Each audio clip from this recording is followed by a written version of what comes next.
안녕하세요. 대승기 신론의 핵심을 파헤치는 시간 구도입니다. 반갑습니다. 네, 지혜입니다. 안녕하세요. 저희가 오늘 다룰 부분은 제6편, 2년분의 시작이군요. 제목에 2년이 들어가니까 뭔가 근본적인 이유에 대한 이야기일 것 같아요. 그쵸? 정확히 보셨습니다. 이 논서 전체의 어떤 출입문 같은 아주 중요한 부분이죠. 아, 출입문이요? 네. 왜 마명보살이 대승기신론이라는 이 깊고 또 방대한 가르침을 세상에 내놓게 되었는지 그 이유와 배경, 즉 2년분을 설명하는 시작입니다. 2년분 그러니까 이 논서를 쓰게 된 구체적인 원인과 조건들, 이걸 밝히겠다는 선언인 셈이죠. 원문은 아주 짧아요. 들어보시면 초설 2년분, 우리말로 하면 먼저 2년분을 설한다. 딱 이겁니다. 먼저 2년분을 설한다. 와, 정말 간결하네요. 이 짧은 한마디 뒤에는 그럼 어떤 이야기들이 숨어 있는 걸까요? 2년분이 구체적으로 어떤 내용을 담고 있는지 좀 더 풀어주시겠어요? 네, 이게 그냥 단순한 서론을 넘어서요. 이 논서가 해결하고자 하는 문제, 그리고 또 궁극적으로 도달하고자 하는 목표, 이걸 제시하는 출발점이라고 할 수 있습니다. 비유하자면 위대한 건축물의 설계도를 딱 펼치기 전에 왜 이 건물을 지어야만 하는가, 그 당위성부터 설명하는 부분, 뭐 그런 느낌이죠. 그럼 대승기신론이라는 큰 그림 안에서 이 2년분은 어떤 위치를 차지하나요? 전체적인 구조를 먼저 알면 이해하기 좀 쉬울 것 같아요. 아, 네. 좋은 질문이십니다. 대승기신론 전체는 내용상 크게 5부분, 5분으로 나뉘거든요. 오늘 우리가 시작하는 이 2년분은 그중에서 딱 첫 번째 부분이에요.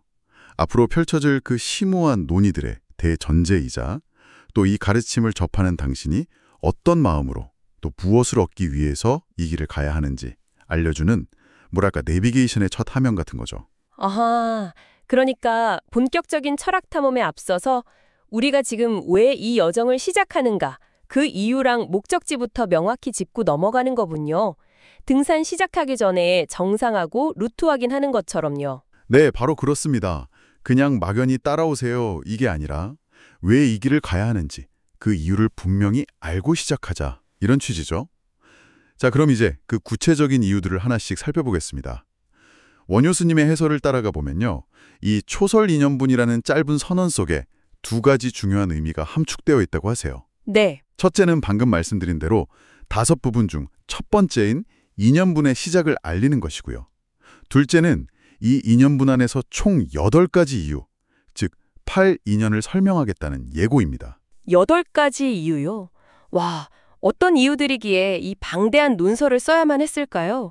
그 8가지가 그냥 나열된 건가요? 아니면 서로 연결되는 어떤 체계적인 구조를 가지고 있나요? 아주 예리한 질문이세요. 네, 그 8가지 이유는 서로 아주 긴밀하게 연결된 구조를 가집니다. 크게 보면 하나와 7으로 나눌 수 있는데요. 하나와 7이요? 네, 첫 번째 이유는 총상인이라고 부릅니다.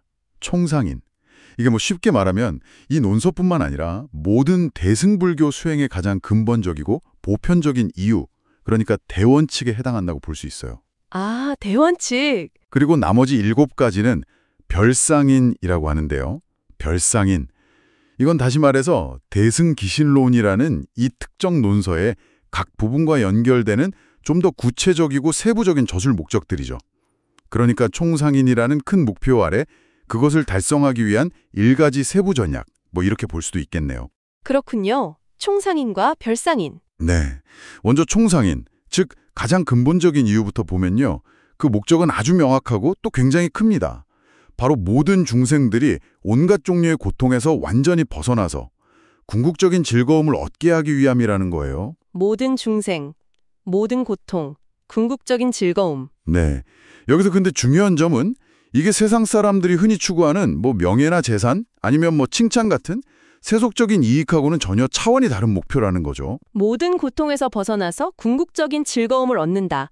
이게 우리가 일상에서 느끼는 괴로움이나 기쁨하고는 좀 다른 차원의 이야기 같네요. 구체적으로 어떤 상태를 의미하는 건가요? 네, 맞습니다. 여기서 말하는 모든 고통이라는 게 우리가 태어나고 죽기를 계속 반복하는 윤회의 과정 속에서 겪는 모든 종류의 괴로움. 이걸 전문 용어로는 분단변역의 고통이라고 하거든요. 분단변역. 어렵네요. 네, 좀 들었죠. 분단변역. 이걸 우리말로 좀 틀어보면요. 태어나고 늙고 병들고 죽는 과정에서 겪는 그런 육체적, 정신적 괴로움뿐만 아니라 그 존재 자체가 끊임없이 변하고 불안정하다는 또 근본적인 고통까지 모두 포함하는 개념이에요. 아, 단순히 몸 아프고 마음 힘든 걸 넘어서는 거군요. 그렇죠. 그리고 궁극적인 즐거움이란 건 모든 번뇌와 무지가 완전히 사라진 최상의 깨달음의 경지, 즉 무상의보리와 완전한 평화와 자유의 상태인 대열반의 기쁨을 말합니다. 무상보리, 대열반. 네. 무상보리는 더 이상 비교 대상이 없는 위없는 깨달음이고요. 대열반은 모든 괴로움이 소멸된 완전한 행복의 상태죠. 이것이 바로 대승불교가 추구하는 궁극적인 이상이고 또 이 대승기신론 저술의 가장 바탕이 되는 첫 번째 이유, 바로 총상인입니다. 와, 정말 거대한 목표네요. 네, 그렇죠.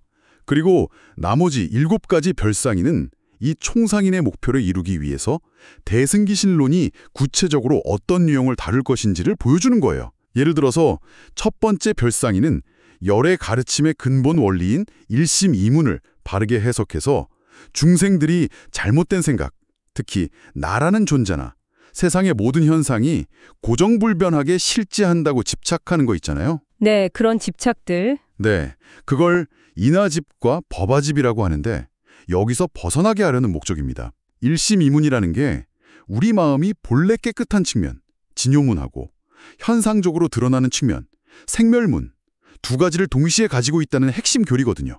이걸 제대로 이해해야 잘못된 집착에서 벗어날 수 있다는 거죠. 아, 일심이문을 제대로 알아야 집착에서 벗어난다. 네, 또 다른 예를 들면 두 번째 별상인은 이미 수행의 바탕이 어느 정도 마련된 좋은 씨앗, 즉 선근이 잘 익은 중생들이 대승의 가르침에 대해서 절대 흔들리지 않는 굳건한 믿음, 불퇴신심을 갖게 하려는 겁니다. 불퇴신심이요? 네, 불퇴신심, 즉 한 번 얻은 믿음이 어떤 시련에도 절대 물러서거나 흔들리지 않는 아주 확고한 상태를 이루게 하려는 거죠. 그리고 세 번째는 아직 선근이 부족한 중생들이 믿음을 꾸준히 닦고 익히도록, 즉 수습하도록 돕기 위함입니다. 들어보니까 이게 단순히 이론 설명에 그치는 게 아니라 사람들의 다양한 상태에 맞춰서 구체적인 도움을 주려는 의도가 보이네요. 나머지 이유들도 비슷한 맥락인가요? 그렇습니다. 네 번째 별상인은 수행을 가로막는 나쁜 업의 장애, 즉 악업장을 없애는 구체적인 5가지 실천 덕목, 예배, 참회, 수희, 권청, 회향을 제시하고요. 5번째는 마음의 번잡함을 멈추고 진리를 관찰하는 지관수행법, 그러니까 마음을 멈추고 관찰하는 명상법을 가르쳐서 망념을 다스리게 하고요. 6번째는 오롯이 부처님을 생각하는 전념수행이라는 비교적 쉬운 방편을 통해서 정토, 즉 부처님의 이상적인 세계에 태어나 수행을 이어가도록 이끌어줍니다. 전념, 이건 쉽게 말하면 오로지 한 가지에만 마음을 집중하는 수행법이죠. 아, 정토에 태어나는 방법도 있군요. 네, 그리고 마지막 7번째는 이러한 수행을 통해서 얻게 되는 구체적인 이익들을 보여줌으로써 지치지 않고 꾸준히 정진하도록 격려하는 것입니다. 이 7가지가 바로 대승기신론의 각 부분을 저술하게 된 구체적인 이유들, 즉 별상인인 거죠. 와, 정말 체계적이네요. 총상인이라는 큰 목표 아래에 다양한 수준의 사람들을 위한 7가지의 구체적인 방법론을 제시하는 구조군요. 근데 여기서 한 가지 의문이 생겨요. 이미 부처님의 말씀을 기록한 수다라, 그러니까 경전들이 많이 있잖아요. 네, 있죠. 그런데 왜 굳이 마명보살은 이런 논설을 또 써야만 했을까요? 경전만으로는 부족했던 걸까요? 아주 중요하고 예리한 지적이십니다. 왜 경전 외에 이런 논서들이 필요하게 되었는가? 원효 스님도 이 질문에 대해서 명쾌하게 설명하고 계세요.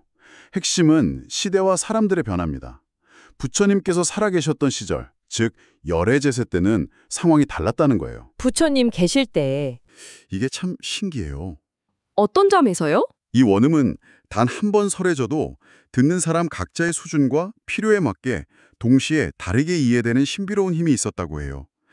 우리말로 하면 부처님 말씀 한마디에 모두가 각자 수준에 맞춰서 깍 알아듣는 그런 신묘한 능력이라고 할 수 있죠. 와, 네, 비유하자면 마치 하나의 태양이 온 세상을 비추지만 각기 다른 그릇에 담긴 물에 비친 달의 모습은 다른 것과 같다고 설명하기도 하고요.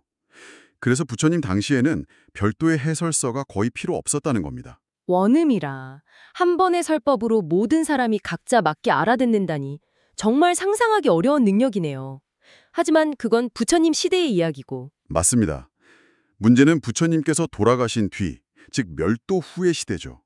멸도 후, 그러니까 부처님께서 열반에 드신 이후 시대를 말하는 겁니다. 네. 이때부터는 상황이 크게 달라집니다. 중생들의 이해 능력이나 배우는 방식이 매우 다양해지고 복잡해졌죠. 그래서 원효 스님은 이때 중생들을 크게 4가지 유형으로 나누세요. 4가지 유형이요? 네. 첫째는 자력 광문취해자. 길죠. 우리말로 하면 혼자 힘으로도 방대한 경전을 널리 읽고 깊이 이해하는 그런 천재형 학습자들입니다. 아, 혼자서도 척척하는 수재들. 네, 그렇죠. 둘째는 스스로의 힘으로 적게 듣고도 많이 이해하는 역시 뛰어난 근기의 사람들입니다. 이 두 부류는 사실상 논서가 없어도 스스로 경전을 통해 깨달음에 이를 수 있는 분들이죠. 비유하면 교과서만 보고도 척척 만점 받는 수재들이라고 할까요? 네네. 세 번째 유형은 스스로 경전을 이해하기는 좀 어려워서 아주 방대하고 자세한 해설서, 즉 광론에 의지해야만 비로소 이해할 수 있는 사람들입니다. 광론, 예를 들면 대지도론이나 육아사지론처럼 수십 권에 달하는 아주 두꺼운 주석서들을 말해요. 아, 그런 방대한 해설서들. 네, 그리고 마지막 4번째 유형이 있습니다. 이분들은 광론조차 너무 방대하고 복잡해서 부담스러워하는 분들이에요. 글은 적지만 그 안에 핵심 이치를 모두 담고 있는 소문총지, 이런 요약본을 선호하는 경향이 있죠. 소문총지요? 네, 소문총지라는 건 짧은 글 안에 많은 의미를 함축하고 있다는 뜻이고요. 이런 성향을 또 심락총지라고도 합니다. 그러니까 복잡한 설명보다는 핵심만 간결하게 정리된 걸 좋아하는 성향이죠. 원효 스님 표현을 빌리면 광론문다 위번, 즉 광론은 글이 너무 많아서 번거롭다고 느끼는 사람들입니다. 아하, 저 같은 사람일 수도 있겠네요. 핵심 요약 좋아하거든요. 네, 바로 이 4번째 유형의 중생들, 즉 방대한 경전이나 두꺼운 해설서보다는 핵심 요약을 통해서 진리에 접근하고자 하는 이들을 위해서 대승기실론이 쓰였다는 것입니다. 이 논서는 단 한 권에 길지 않은 분량이지만 그 안에 대승불교의 광대하고 심오한 가르침의 핵심 정수를 총체적으로 담고 있어요.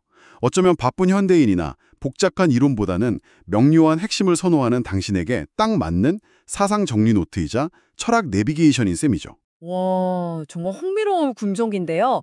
4가지 유형으로 나눠 설명해 주시니까 왜 대승기신론 같은 논서가 필요한지 명확하게 알겠습니다. 특히 마지막 유형, 핵심 요약을 선호하는 사람들을 위한 것이라는 점이 굉장히 인상 깊어요.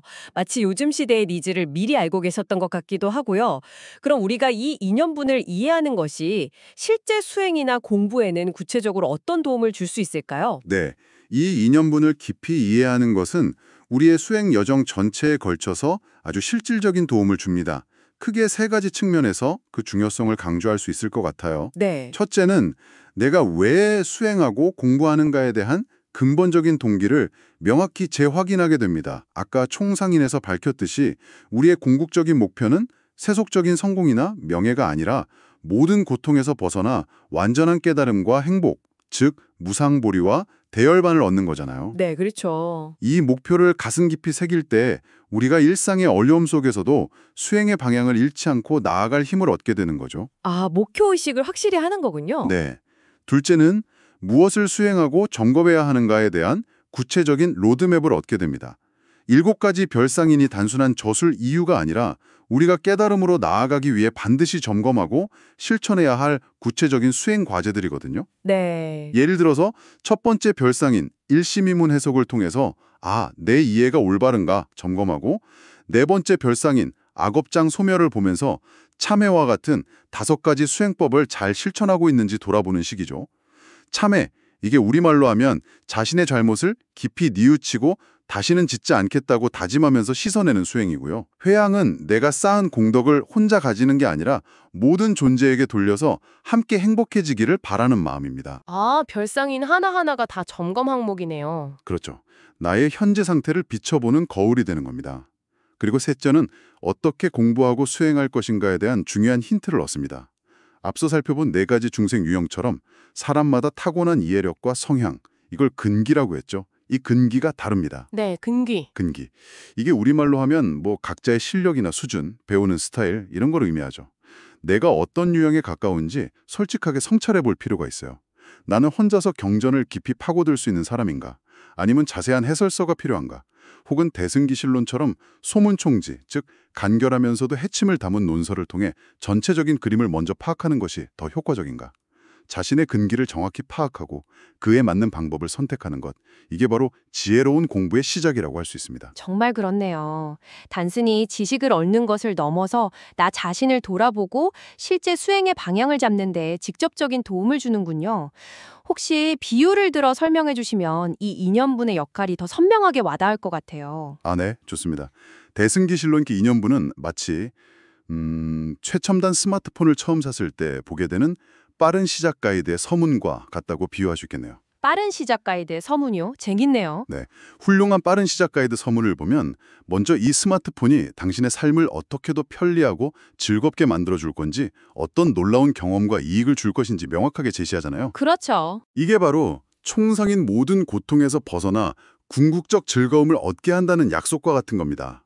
그리고 이어지는 목차나 개요를 통해서 이 가이드가 카메라 활용법, 필수 앱 사용법, 배터리 관리 팁 등 어떤 구체적인 기능들을 알려줄 건지 이걸 별상인 7가지처럼 미리 보여주죠. 일시무님 해석이라든지 불퇴신심 확립, 악업장 소멸 방법처럼요. 아, 딱딱 들어맞네요. 네, 또 왜 이 빠른 시작 가이드가 필요한지를 설명하죠. 스마트폰 기능이 워낙 많고 사용자 수준도 첨차만별이라 설명서 없이는 제대로 활용하기 어렵기 때문이라고요. 이게 바로 경전 외에 논서가 필요한 이유하고 정확히 일치하는 겁니다. 부처님 계실 때는 원음이라는 완벽한 소통 수단이 있었지만 그 후에는 중생들의 이해 수준, 즉 근기가 다양해져서 이런 가이드가 필요해진 거죠. 네네. 더 나아가서 이 가이드는 특히 복잡한 설명서는 싫고 핵심 기능만 빨리 익혀서 바로 사용하고 싶은 바쁜 사용자에게 최적화되어 있다고 강조하잖아요. 맞아요. 퀵 가이드. 네, 이것이 바로 대승기신론이 소문총지의 형태로 4번째 유형의 중생들을 위해 쓰였다는 설명과 같은 겁니다. 그래서 이 서문을 딱 읽고 나면 사용자는 이 가이드를 따르면 이런 점이 좋고 이런 것들을 쉽고 빠르게 배울 수 있겠구나 하는 명확한 동기와 기대를 가지고 본문으로 들어갈 수 있게 되죠. 2년분이 바로 대승기신론 전체 여정에서 그런 핵심적인 역할을 수행하는 것입니다. 네. 스마트폰 빠른 시작 가이드 비유를 들으니까 2년분의 역할과 가치가 정말 명확하게 이해됩니다. 오늘 이야기의 핵심을 다시 한번 정리해 주실 수 있을까요? 네, 오늘을 나눈 이야기의 핵심은 3가지로 요약할 수 있겠습니다. 첫째, 오늘 다룬 2년분의 시작이 대승기신론이라는 논서가 왜 저술되었는지 그 근본적인 이유와 목적을 밝히는 아주 중요한 출발점이라는 겁니다. 여기에는 모든 중생의 궁극적 행복을 위한 하나의 큰 이유, 총상인과 이를 달성하기 위한 7가지 구체적인 방법론, 별상인, 이렇게 총 8가지 이유가 담겨 있습니다. 네, 8가지 이유. 둘째, 부처님의 경전 외에 이런 논서가 필요한 이유는 부처님 열반 이후 시대와 중생들의 이해 능력, 즉 근기가 달라졌기 때문이라는 점입니다. 특히 대승기실론은 방대한 대승의 가르침을 간결하면서도 핵심적으로 담아낸 소문총지 텍스트로 복잡한 것을 싫어하거나 핵심을 빨리 파악하고자 하는 이들에게 아주 유용합니다. 소문총지, 이게 우리말로 하면 짧지만 알찬 핵심 요약본 같은 거죠. 그렇죠. 셋째, 이 2년분을 이해하는 것은 우리가 왜 이 가르침을 공부하고 수행해야 하는지에 대한 근본 동기, 총상인을 명확히 하고 구체적인 수행 목표와 점검 항목, 별상인을 설정하며 자신에게 가장 효과적인 학습 방법, 근기에 맞는 접근을 찾는 데 실질적인 나침반 역할을 한다는 것입니다. 그 중에서도 딱 하나, 오늘 대화에서 가장 중요한 메시지를 꼽는다면 무엇일까요? 이것만은 꼭 기억했으면 하는 포인트요. 이 논서는 단순한 어떤 고대의 철학서가 아니라 바로 지금 여기 있는 당신이 왜 이 가르침을 만나야 하고 왜 깨달음을 향한 여정을 시작해야 하는지 그 근본적인 이유와 나아갈 방향을 명확하게 제시해주는 살아있는 안내서라는 점입니다. 이것이 2년분이 우리에게 던지는 가장 강력한 메시지가 아닐까 그렇게 생각합니다. 네, 정말 가심에 와닿는 메시지네요. 오늘 2년분의 시작을 통해 대승귀신론 전체를 관통하는 큰 그림과 젖을 목적을 명확히 알 수 있었습니다. 네, 오늘 우리는 대승귀신론이라는 이 위대한 여정의 출입문에 서서 왜 이 문을 열고 들어가야 하는지를 확인한 셈입니다. 이 8가지 이유를 마음속에 한번 되새기면서 스스로에게 질문을 던져보는 것은 어떨까요? 나는 지금 어떤 고통에서 벗어나고 싶은가? 내가 진정으로 원하는 궁극적인 행복은 무엇인가? 나의 현재 믿음과 이해 수준은 어떠하며 나에게 필요한 수행은 무엇일까? 나는 어떤 방식으로 이 깊은 가르침을 배우고 익혀나가야 할까 하고요. 정말 스스로에게 던져봐야 할 중요한 질문들이네요. 이런 성찰이 앞으로 대승귀신론을 더 깊이 이해하는 데 큰 도움이 될 것 같습니다. 다음 시간에는 그럼 이 8가지 이유에 대해서 더 자세히 들어가는 건가요? 맞습니다. 다음 시간에는 제7편으로 넘어가서요. 오늘 개괄적으로 소개한 그 8가지 인연이 구체적으로 어떤 질문과 답변 형식으로 전개되는지, 그 첫 번째 이유인 총상인, 즉 모든 중생을 고통에서 건져내어 궁극의 즐거움을 얻게 하려는 이 가장 근본적인 동기에 대해서 본격적으로 탐구하면서 그 깊은 의미를 하나씩 풀어갈 예정입니다. 네, 총상인에 대한 본격적인 탐구 벌써부터 기대됩니다. 오늘도 깊이 있는 해설 정말 감사합니다. 네, 감사합니다. 청취자 여러분, 저희는 다음 시간에 더욱 흥미로운 내용으로 다시 찾아뵙겠습니다. 편안한 시간 보내십시오.